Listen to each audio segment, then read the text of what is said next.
Boa noite, queridos irmãos de casa, saudades de vocês também. Esperamos que em breve a gente possa estar todo mundo aqui junto, sem máscara, com bastante calor humano, né? Mas um beijo muito grande para o pessoal que está em casa também nos acompanhando, e a todos que a graça e a paz do Senhor possa fazer toda a diferença nas nossas vidas e nos nossos lares. Amém, irmãos? Nós continuamos com a nossa série bíblica expositiva do livro do profeta Abacuque, hoje no capítulo 2, versos 6 a 11. Abacuque, capítulo 2, versos 6 a 11. Um capítulo que no momento devocional, fazendo ali a sua hora silenciosa, a sua hora tranquila, a sua devocional, você lê um capítulo como esse, você fica até meio zonzo, né? Com as palavras, com o que está aqui neste capítulo, mas tudo que está na palavra de Deus é inspirado pelo Espírito para a nossa edificação, e é o que nós procuraremos fazer agora, nos edificar na palavra de Deus. Eu convido a você que está aqui para me acompanhar juntos, vamos ler juntos. Pessoal em casa também, queria convidá-los para que participassem da leitura. Não vamos perder isso que nós construímos nesses últimos 6 meses, cultos domésticos participativos em casa, e não meros espectadores, assistindo um culto, mas de fato cultuando a Deus com a sua família. Então, quem está em casa pode ficar sentado na poltrona, mas quem está aqui, por favor, vamos ficar em pé e vamos ler juntos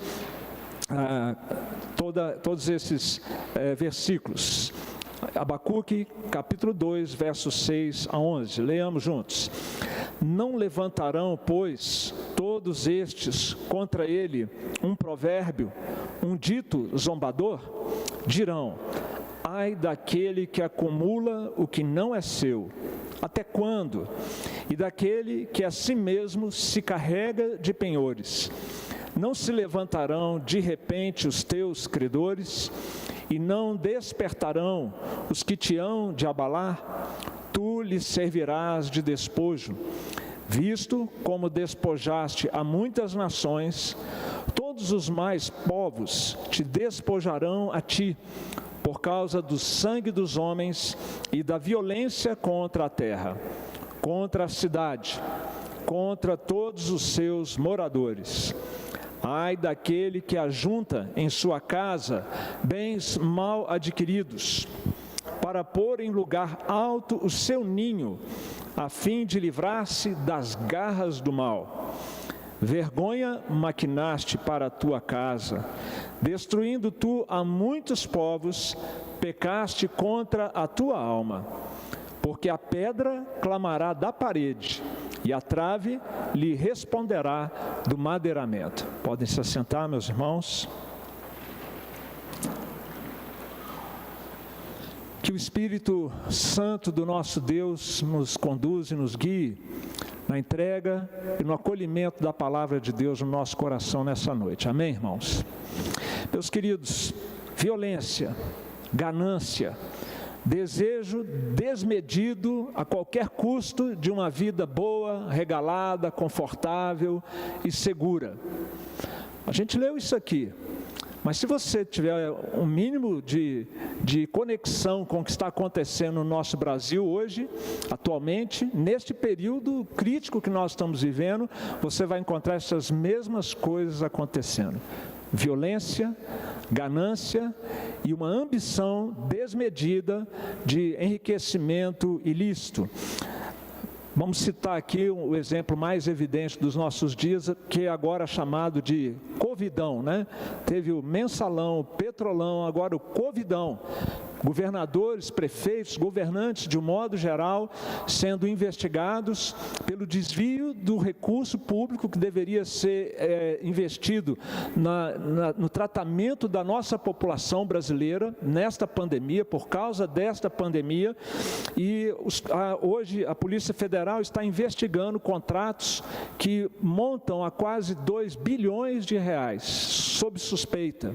Diversos estados da nossa federação, a maioria deles, estão sendo deflagradas diversas operações policiais.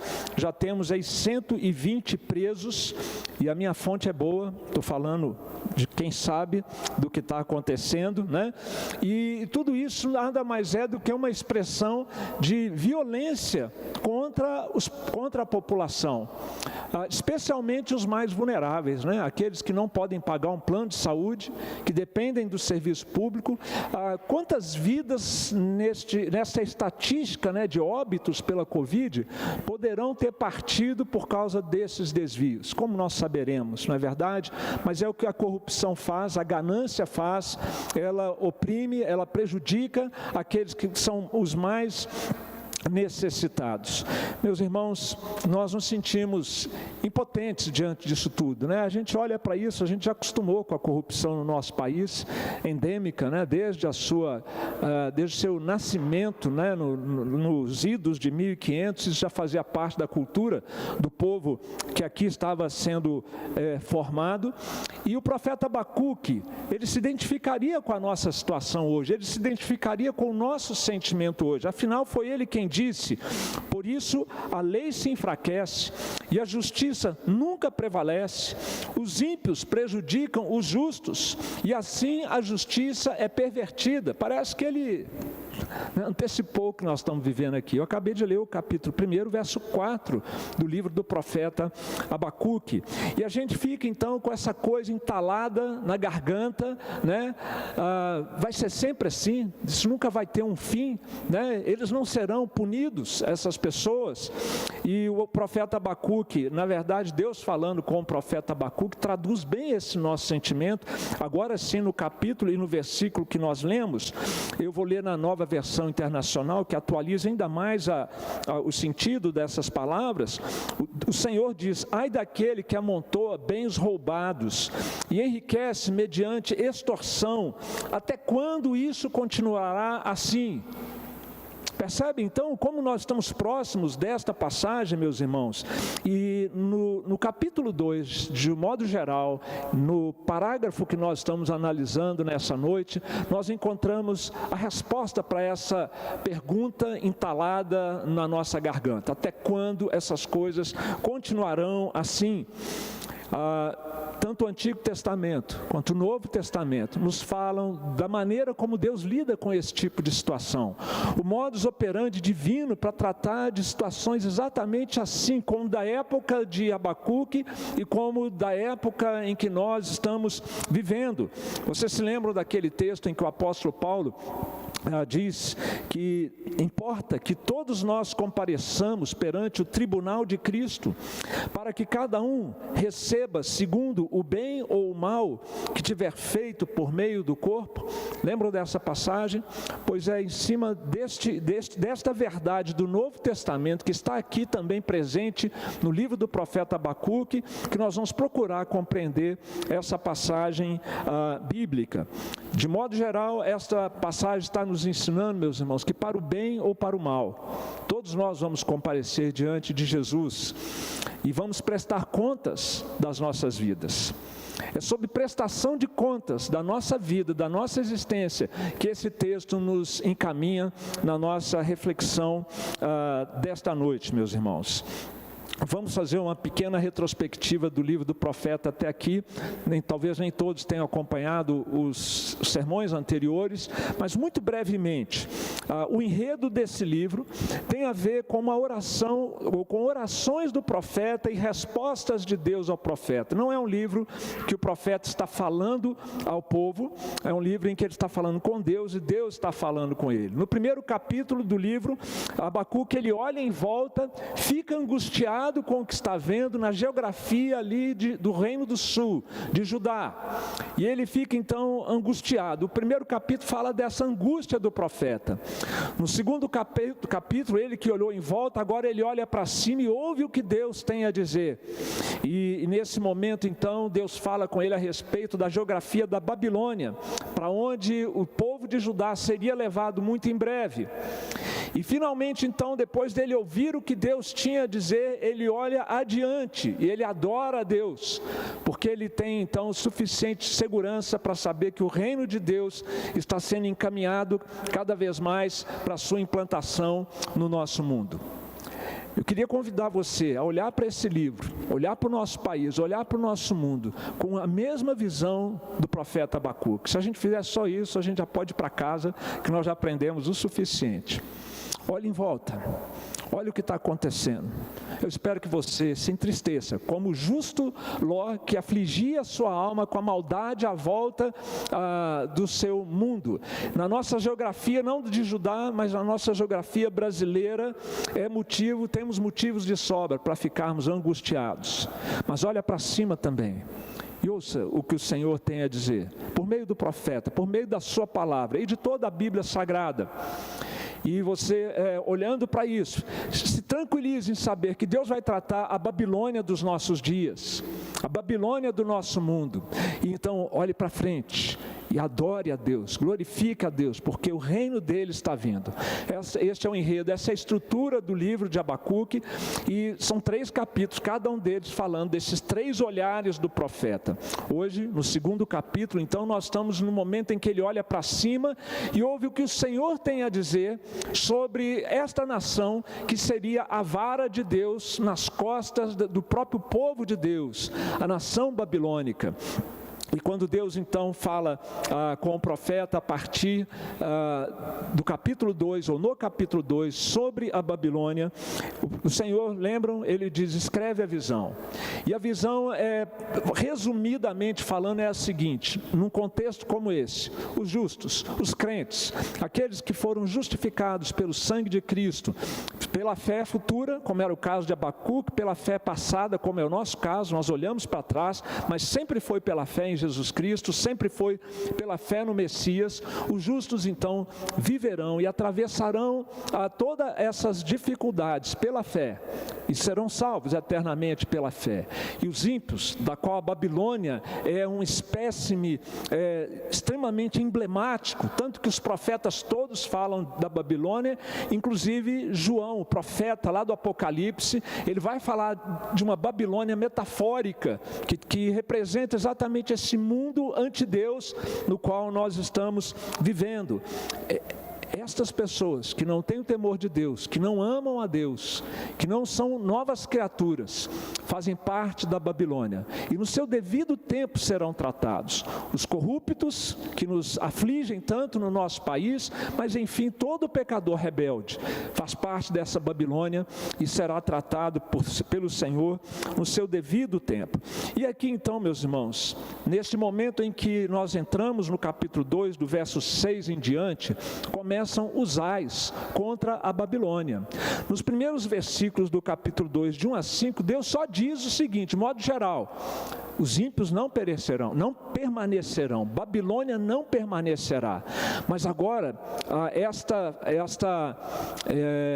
como eu diria, essa advertência divina geral, ela é especificada na forma de ais. Os ais na Bíblia, eles têm um papel muito significativo. Eles trazem advertências divinas, maldições divinas.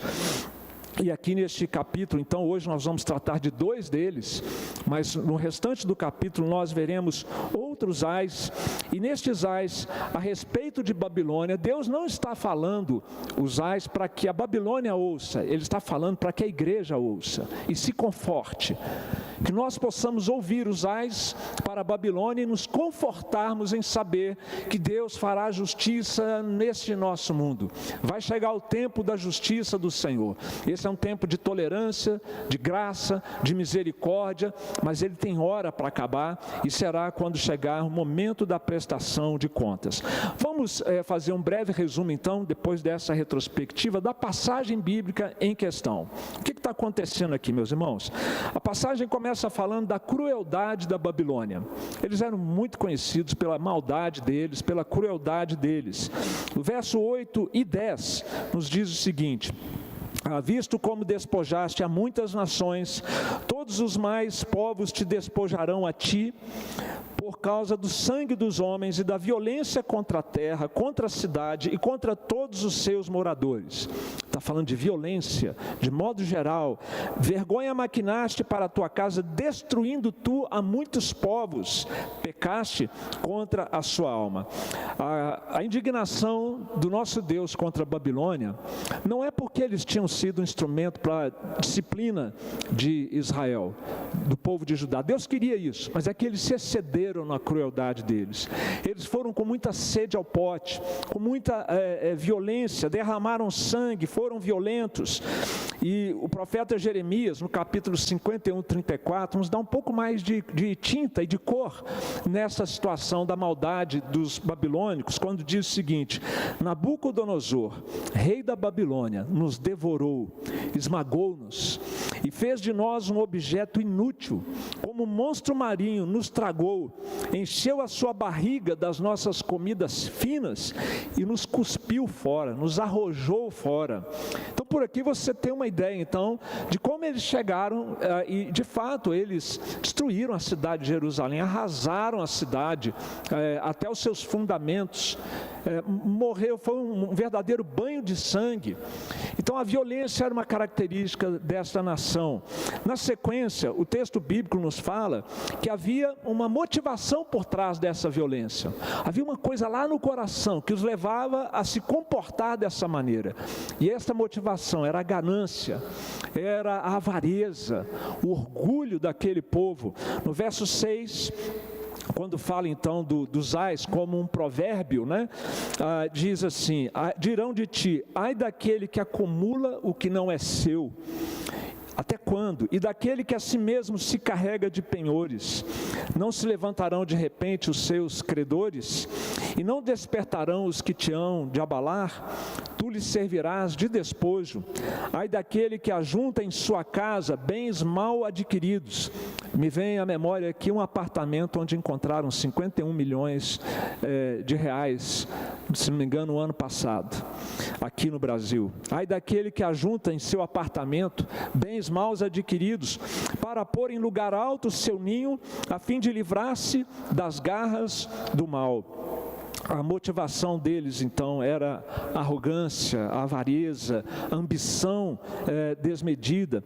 A cidade de Babilônia, ela foi fundada em 2300 a.C., os acontecimentos aqui são por volta do ano 600 a.C., uma cidade que era uma referência mundial, berço da escrita e da literatura, considerada uma das 7 maravilhas do mundo. Os seus jardins suspensos eram notórios, são até os nossos dias, se fala dessa maravilha do mundo antigo, mas tudo isso a um custo muito alto. Toda aquela violência foi para tomar das nações aquilo que era das nações, bens de terceiros, bens mal adquiridos a um preço de sangue, para sustentar toda a opulência e todo o luxo da Babilônia. Em Jeremias também o profeta diz como isso se deu em Jerusalém. Vou ler só um versículo aqui, no capítulo 52, que diz que eles tomaram tudo quanto fosse de ouro ou de prata do templo, e quanto às 2 colunas, ao mar e aos suportes que Salomão fizera para a casa do Senhor, o peso de bronze de todos estes utensílios era incalculável. E eles pegaram tudo isso e levaram para a Babilônia, juntando assim bens mal adquiridos. Um outro detalhe nesse resumo aqui da nossa passagem é a falsa esperança que a Babilônia tinha. Você notou aí que eles fizeram tudo isso arquitetando um sonho de colocar o seu ninho bem no alto, onde eles pudessem estar seguros das garras do mal. Eles queriam era isso, que todo mundo que se enriquece de maneira ilícita pretende, né? Ter uma vida muito boa, que nada o aflija, que nada, tudo aquilo que antes não pôde ter, agora vai ter, e ninguém vai poder, com todo o poder que o dinheiro traz, ninguém vai poder derrubá-los daquela sua posição. E esta é um claro indicativo de que os babilônicos idolatravam a riqueza, colocavam a sua esperança no poder, na riqueza, nos bens que eles estavam adquirindo desta maneira. E então, meus irmãos, vem o julgamento da Babilônia. O julgamento da Babilônia vem através destes, ou descritos por estes 5 ais. E você notou que o primeiro, antes do primeiro ai, fala que é um provérbio, um dito zombador. Até a construção no hebraico aqui, para os especialistas do idioma original, fica bem claro como que o profeta se esmerou para escrever estes ais de uma forma tipicamente oriental, de um provérbio. E o provérbio, neste caso aqui, relacionado aos ais, nós poderíamos dizer que é um provérbio bumerangue. São provérbios bumerangues. Bumerangue é uma coisa que para a nossa cultura não é muito comum, né? Acho que talvez a coisa mais próxima daqui é o frisbee, né? Aquele negócio que você joga e ele volta para você, né? Mas o bumerangue, aquele que lança, vai voltar sobre ele. E os ais falam disso, olha, o que você fez contra as nações vai voltar exatamente do mesmo jeito contra você e por meio destas nações que você oprimiu e que certamente não viam a hora de poder retribuir contra a Babilônia todo o mal que eles fizeram. A ideia aqui deste julgamento da Babilônia, através desses ais, desses provérbios bumerangues, meus irmãos, é que o juízo de Deus, ele é retributivo e ele é inevitável. É bem diferente da justiça humana, né? A justiça humana não é retributiva, não é justa. Uma pessoa tira a vida de outro, ele se for preso, a maioria dos homicídios não é esclarecido, então não há nenhuma retribuição, e se ele for preso, ele vai ser solto daí a alguns poucos anos. Raramente alguém vai ficar muito tempo na cadeia porque tirou a vida de alguém. Isso não é retributivo. Isso aí é para dar uma satisfação social, jurídica, o que for, né? Se alguém rouba o seu carro, você não tiver um seguro de vida e ele for preso e der perda total no seu carro, ele vai preso, mas você vai ficar sem seu carro. A justiça humana não é retributiva. A justiça de Deus e a justiça estabelecida no código do povo hebreu, ali de Moisés, ela era sempre retributiva. Se alguém pegasse o boi, ia ter que devolver o boi, ainda tinha uma multa por cima daquilo que ele perdeu, porque reflete, a lei mosaica reflete o caráter da lei divina, retributiva e inevitável. E, meus irmãos, o que aconteceu foi exatamente isso que aconteceu com o império de Nabucodonosor, o império babilônico. Jeremias, por 2 vezes no seu livro, ele diz que Nabucodonosor, a Babilônia, foram um martelo de Deus sobre as nações. As nações precisavam de serem tratadas pelo Senhor, pelo Criador de toda a humanidade, de todas as nações. Mas, de fato, ele se excedeu. E porque ele se excedeu, olha o que o profeta Jeremias diz que iria acontecer com ele. Convocai contra a Babilônia a multidão dos que manejam o arco.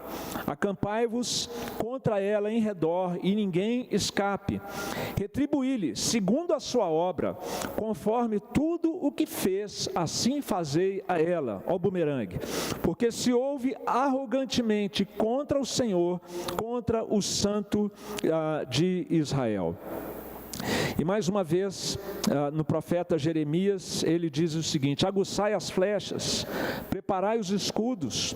O Senhor despertou o espírito dos reis dos medos, os medos e persas, de Ciro, de Daniel, para onde Daniel foi levado, né? Daniel já estava lá, na verdade.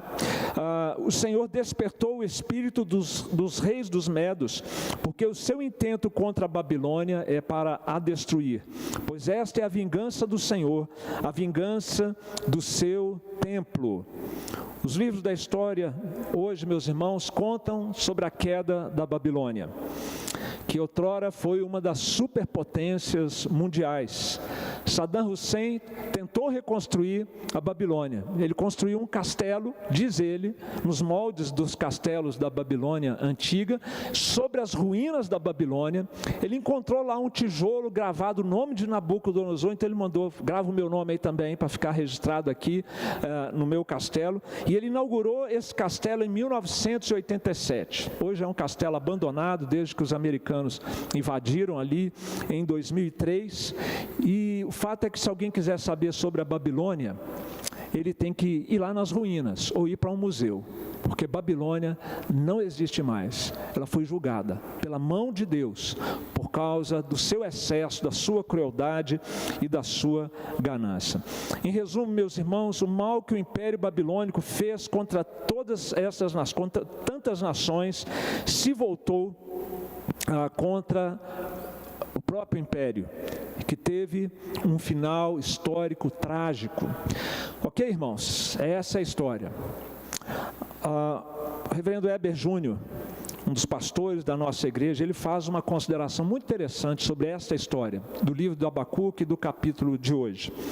A destruição dos caldeus é apenas um vislumbre do assombroso juízo e da vitória de Deus na consumação dos tempos, por meio de Jesus Cristo.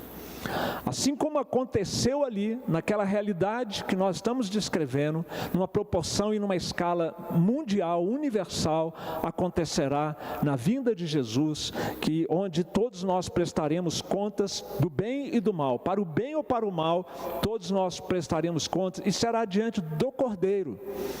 O Cordeiro que é capaz de se irar, porque o livro do Apocalipse fala da ira do Cordeiro. O Cordeiro vem como sacrifício de amor para nos reconciliar com Deus, mas chegará uma hora em que Ele vai manifestar a sua ira. O mesmo Deus que tem todo o prazer em ver as suas criaturas se reconciliando com Ele, Ele está empenhado em estabelecer a justiça dEle nesse mundo, e Ele fará isso. E eu quero então, meus irmãos, partindo agora para a parte final aqui das aplicações desta mensagem, procurar traçar alguns paralelos, ou trazer algumas aplicações para a nossa vida hoje. A primeira aplicação que eu gostaria de fazer a partir deste texto, meus irmãos, é que a violência, a Bíblia nos ensina, numa passagem como essa, que a violência não passará impune. Deus está atento a isso. Deus está atento a como nós estamos tratando as pessoas à nossa volta, como as nações estão tratando umas às outras, como os vizinhos estão tratando uns aos outros, como os familiares estão lidando uns com os outros nos seus relacionamentos. A violência não vai passar impune. Êxodo capítulo 20 nos fala do 6º mandamento: não matarás. Esse é um pecado violento, incancelável, mas Jesus disse que ele não é somente tirar a vida de alguém que se enquadra nesse mandamento. A raiva, o ressentimento, a amargura, o desejo de vingança são também passíveis da mesma condenação, da mesma reprovação da parte do nosso Deus. Alguém disse que você ser violento em qualquer nível com alguém, amargurado, ressentido, é como se você tomasse veneno e esperasse que o outro morresse. Mas quem vai morrendo pouco a pouco é você, envenenado na sua alma e no seu coração por esses sentimentos odiosos, tão típicos do ser humano, tão típicos da nossa carne. O Senhor Jesus, diante de quem nós vamos comparecer, Ele espera que, ao contrário da violência, do ódio, do ressentimento, a gente possa fazer o bem ao nosso próximo. Que a gente possa fazer o bem, porque isso agrada a Deus. Mas nem todo bem agrada a Deus. Nós temos que saber como fazer este bem que agrada a Deus.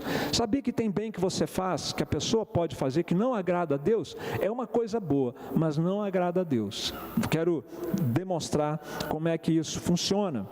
Nem toda boa ação agrada a Deus. Ela pode até resultar num benefício para alguma pessoa, mas o Senhor, que conhece os corações, Ele não se deixa impressionar pelos nossos atos de bondade. Se o nosso coração não for dele, se nossos pecados ainda não tiverem sido pagos pelo seu Filho, se a nossa vida ainda não for dele, os nossos atos, ainda que sejam exteriormente, visivelmente, sejam bondosos, para Deus isso não vale nada. A Bíblia diz que a nossa justiça é como trapos de imundícia diante de Deus. Nós precisamos primeiro tratar das nossas rebeldias contra Deus, dos nossos pecados contra Ele, para que as nossas boas obras sejam de fato boas aos olhos de Deus. Ninguém pode chegar diante de Deus oferecendo uma coisa boa se não for pela mediação do seu Filho Jesus Cristo. O próprio Abacuque diz: tu és tão puro de olhos que não pode contemplar contemplar o mal, mesmo que alguém mal traga uma coisa boa para Deus, isso não é aceitável diante de Deus. Você lembra do exemplo de Caim, que ofereceu um culto a Deus, ofereceu sacrifícios a Deus, e Deus aceitou o sacrifício do irmão dele, mas não aceitou o dele, por causa do coração dele. Percebe que não adianta então apenas fazer coisas boas, embora Deus queira que nós façamos o bem ao próximo. Primeira coisa que nós precisamos é entregar nossa vida ao Senhor, pela mediação do seu Filho Jesus Cristo, e ter nosso coração transformado, nossos pecados perdoados, estarmos reconciliados com o Pai, para que aí sim, as boas obras que Deus preparou para que nós andássemos nelas, possam ser aceitas diante de Deus. Então, prepare-se para a prestação de contas. Esta é a mensagem dessa noite. Prepare-se para a prestação de contas. Desista dos sentimentos de raiva, de ira, de amargura e de ressentimento. Pode ser contra o vizinho. Vizinhos tem horas que são insuportáveis. Pode ser contra familiares, marido, esposa.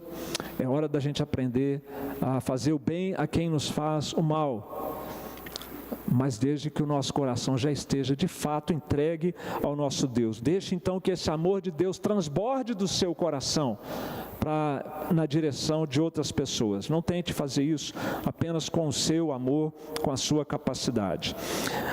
Uma segunda aplicação, meus irmãos, além desta de que a violência não passará impune diante de Deus, e por isso que a gente faça o bem então às pessoas. A ganância também não passará impune diante de Deus. Vamos aprender, meus irmãos, com os terríveis erros de Babilônia a respeito disso. Toda aquela riqueza, toda aquela opulência, né, que eles tinham, aquela ganância, aquela avareza, também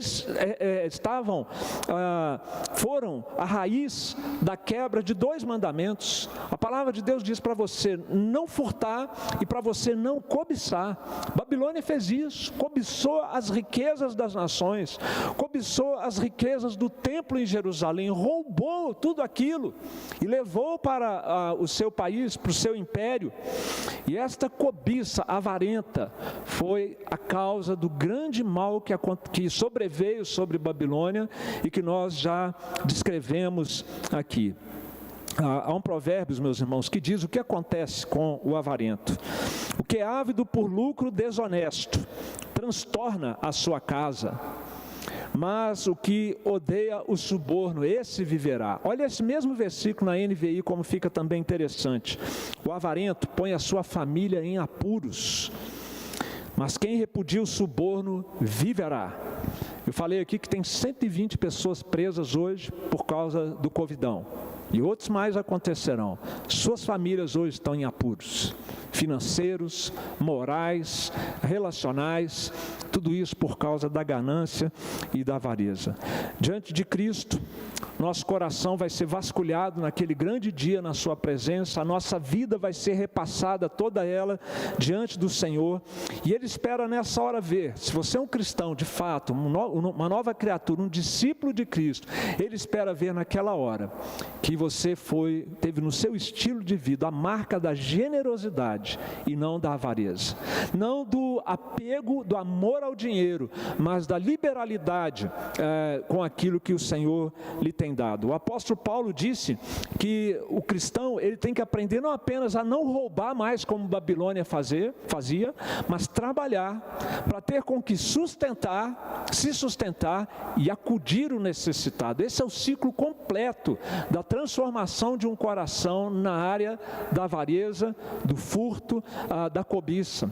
É quando você para de tirar dos outros, você produz e ainda tem a visão de estar ajudando e abençoando outras pessoas. Nicodemos, quando se converteu, quando seu coração foi transformado, ele fez exatamente isso. Vendeu metade dos seus bens, deu aos pobres e reparou toda a extorsão que ele tinha praticado contra tantas pessoas. Agora, meus irmãos, do mesmo jeito que nem toda boa obra com o próximo agrada a Deus se não for fruto de um coração transformado, nem toda generosidade também agrada a Deus. Paulo disse, eu posso entregar todos os meus bens aos pobres. Se eu não tiver amor, se não for fruto do amor de Deus no nosso coração. E esse amor ninguém tem. Esse amor é fruto de um novo nascimento, é fruto de uma aliança com Deus, por meio de Jesus. Esse amor, ele é derramado no nosso coração pelo Espírito Santo de Deus. Eu não sei amar você. Você não sabe amar o próximo, não com o amor de Deus, mas ele é derramado no nosso coração. E é com este amor que o Espírito derrama naquele que faz uma aliança com Jesus Cristo, é que nós devemos praticar a generosidade com o próximo, para que ela seja agradável a Deus, para que ela possa, assim, abençoar de verdade outras vidas. Prepare-se para a prestação de contas diante de Jesus.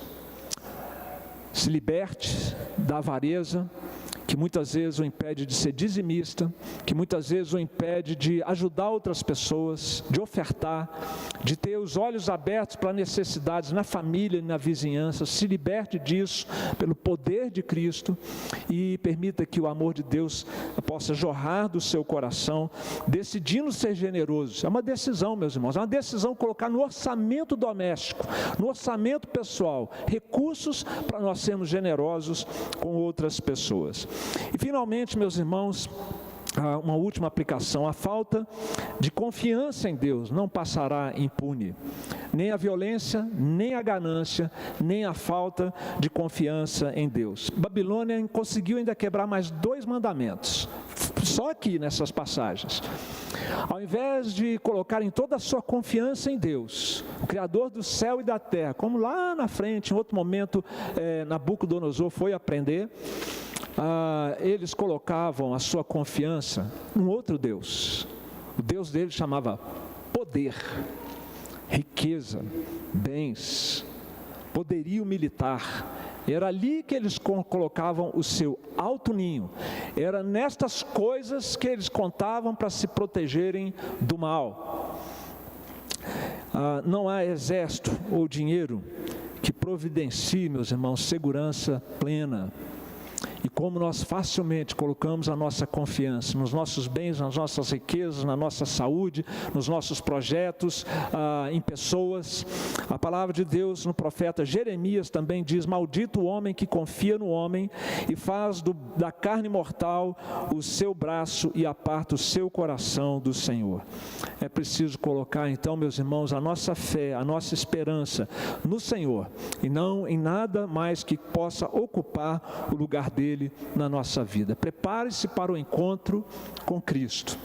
Desista de confiar em qualquer outra coisa, qualquer outro falso Deus, que não seja o nosso Deus, Deus Pai, Deus Filho e Deus Espírito Santo. Confie na bondade desse Deus, confia mesmo, irmão, confia nessas questões de pandemia, de doença, de desemprego, de relacionamentos. Coloque a sua confiança, porque esse Deus ama você, se importa com você, cuida de você. Confia nele, não se deixe tomar pela ansiedade, pela aflição, como se ele não estivesse olhando, como se ele não existisse ou ele não se importasse com você. Para o bem ou para o mal, todos nós vamos comparecer perante o Senhor Jesus Cristo. E que quando ali chegarmos, a gente possa dizer: Senhor, todo o bem que eu consegui fazer foi por causa do Senhor, da aliança do Senhor comigo, do que o Senhor fez no meu coração, da ação do seu Espírito em mim. Eu não tenho nada de mim mesmo para oferecer, nenhum mérito meu. E o que eu deixei de fazer de certo e o que eu fiz de errado, Jesus pagou por mim. Aí nós podemos estar tranquilos de que seremos recebidos, não por merecimento, mas pela graça de Deus no seu reino eterno, e que Ele assim nos abençoe. Amém, meus irmãos?